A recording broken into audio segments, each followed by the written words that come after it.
नमस्कार, प्रदेश की अहम खबरें लेकर हाजिर है सुजस आवाज राजस्थान। आज के पॉडकास्ट के साथ मैं हूँ मेधा और मेरे साथ है अश्विनी। राजस्थान मिशन 2030 की गूंज अब प्रदेश के बाहर भी सुनाई दे रही है। इसी सिलसिले में मुख्यमंत्री अशोक गहलोत हैदराबाद में हैं। अब से कुछ ही देर में वे कन्वेंशन सेंटर में प्रवासी राजस्थानी समुदाय और हितधारकों से संवाद करेंगे। राजस्थान फाउंडेशन के इस कार्यक्रम में वैज्ञानिक, चिकित्सक, सामाजिक कार्यकर्ता, उद्योगपति, चार्टर्ड अकाउंटेंट्स, विद्यार्थी, प्रवासी राजस्थानी संगठनों के प्रतिनिधि और विभिन्न क्षेत्रों के विशेषज्ञ शामिल होंगे। इससे पहले कल शाम मुख्यमंत्री ने प्रवासी राजस्थानियों से मुलाकात की। इन राजस्थानियों ने मुख्यमंत्री का सम्मान और अभिनंदन किया। इस मौके पर सीएम ने उन्हें मिशन 2030 का मकसद बताया और सभी से सुझाव देने को कहा। 2030 की बात जो है, ये नया कंसेप्ट हमने दिया है कि जब इतने काम हो गए, राजस्थान मेरा पहले जमाने में था। आज राजस्थान में तमाम संस्थाएं आ गई, IIT, IIM, IIT, एम्स सब आ गए। 100 यूनिवर्सिटी बन गई जो शायद थी जब मैं पहली बार मुख्यमंत्री बना।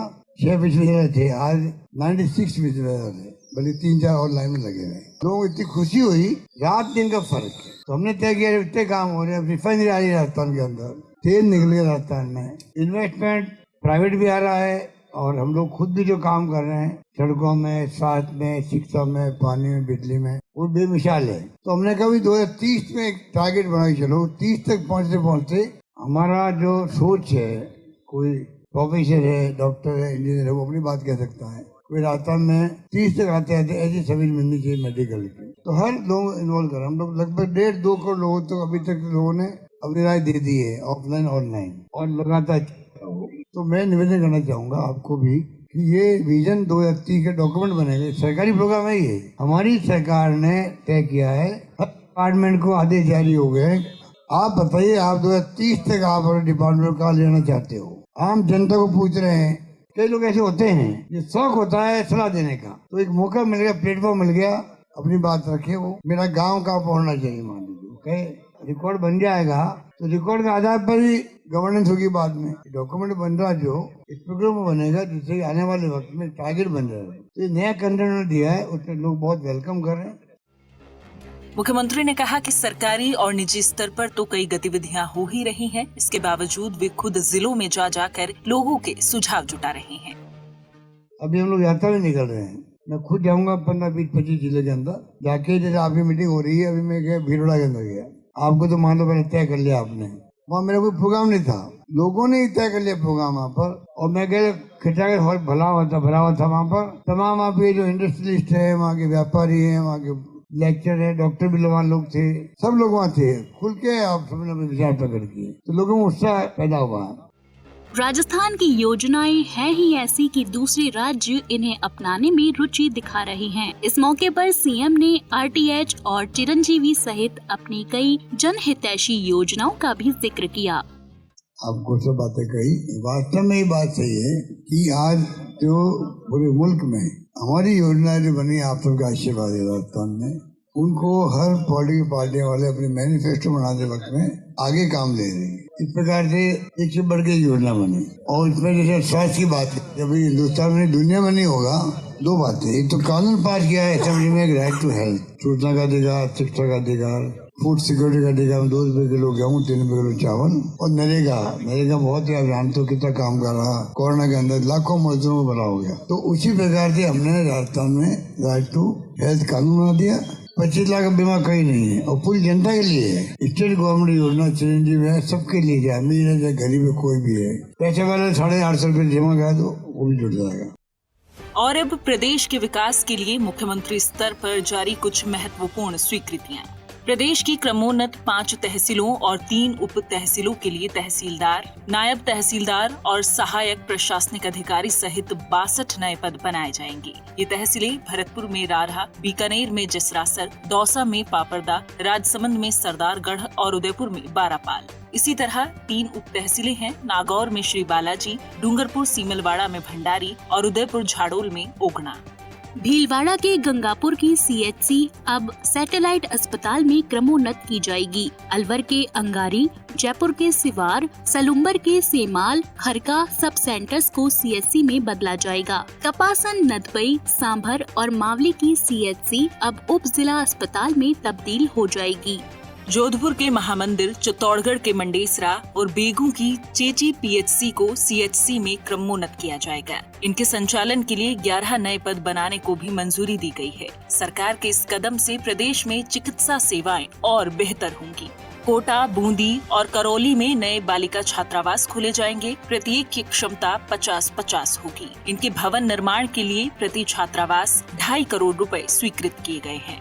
साथ ही आपको ये भी बता दें कि राजस्थान सरकार ने राजस्थान ग्रीन हाइड्रोजन नीति के प्रारूप का अनुमोदन कर दिया है। इससे उत्पादक कंपनियों को प्रोत्साहन मिलेगा। उन्हें 2022 की राजस्थान निवेश प्रोत्साहन नीति के तहत विभिन्न छूटें भी दी जाएंगी। गौरतलब है कि ग्रीन हाइड्रोजन पुनर्नवीनीकरण अक्षय ऊर्जा का नया और उभरता क्षेत्र है। इसका निर्माण प्रदूषण मुक्त होता है। राजस्थान में इसकी मांग फिलहाल 2.5 लाख टन है, जिसे 2030 तक 50 लाख टन का लक्ष्य रखा गया है।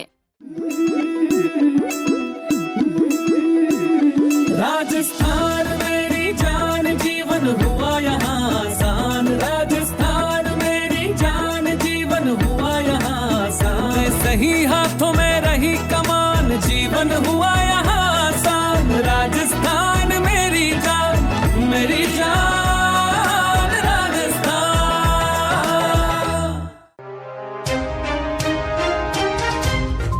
अब सुनिए जिलों का राउंड अप। अब जिला राउंड अप के साथ जसविंदर। धन्यवाद मेधा। विधानसभा अध्यक्ष डॉक्टर CP जोशी ने राजसमंद जिले को 5 करोड़ रुपए के विकास कार्यों की सौगात दी। उन्होंने सलोदा और गांव गुंडा में विभिन्न विकास कार्यों का लोकार्पण और शिलान्यास किया। इस मौके पर उन्होंने विकास कार्यों से आमजन को मिलने वाले फायदों की बात कही। डॉक्टर जोशी स्थानीय लोगों से भी मिले और इलाके की समस्याओं पर चर्चा कर उनके समाधान के निर्देश दिए। उधर अलवर के मिनी सचिवालय में मुख्यमंत्री की बजट घोषणा की अनुपालना में ग्रामीण इलाकों के विकास कार्यों पर ब्लॉक और जिला स्तरीय बैठक हुई। इसमें सामाजिक न्याय और अधिकारिता मंत्री टीकाराम जूली ने सभी प्रस्तावित काम गुणवत्ता के साथ समय पर पूरा करने की बात की। गहलोत सरकार ने सभी मूलभूत सुविधाएं उन्नत करने के लिए कई योजनाएं चलाई हैं। उन्होंने कहा कि इनका लाभ अंतिम व्यक्ति तक पहुँचना चाहिए। आप जानते ही हैं कि गहलोत सरकार की 100 मेगा जॉब फेयर लगाने की मुहिम अब बढ़ती जा रही है। इस सिलसिले में बाड़मेर गवर्नमेंट कॉलेज में मेगा जॉब फेयर लगाया गया।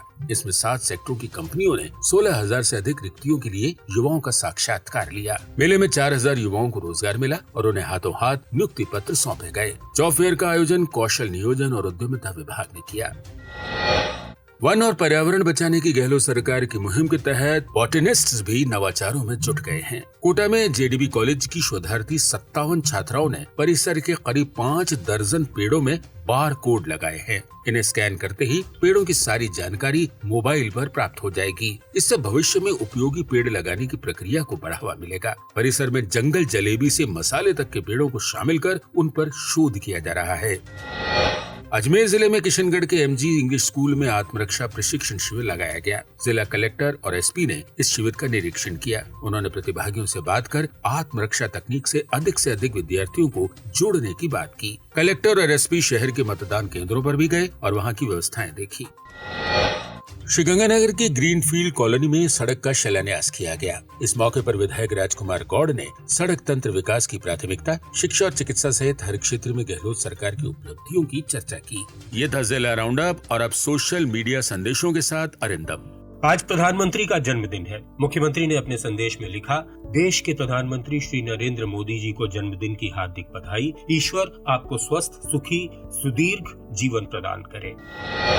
आज विश्वकर्मा जयंती है। इस मौके पर मुख्यमंत्री का संदेश, शिल्पकला कौशल के सर्वोच्च प्रणेता भगवान विश्वकर्मा को उनकी जयंती पर कोटिशः नमन। भगवान विश्वकर्मा आप सभी के जीवन को सुख, संपदा, ज्ञान और समृद्धि प्रदान करें। श्री गुरु ग्रंथ साहिब के प्रकाश पर्व पर मुख्यमंत्री ने लिखा, एक नूर ते सब जग उपजा। आदर्श आचरण, सौहार्द और सदाचार के विचारों से परिपूर्ण परम पावन श्री गुरु ग्रंथ साहिब जी के प्रकाश पर्व की समस्त सिख संगत को हार्दिक बधाई।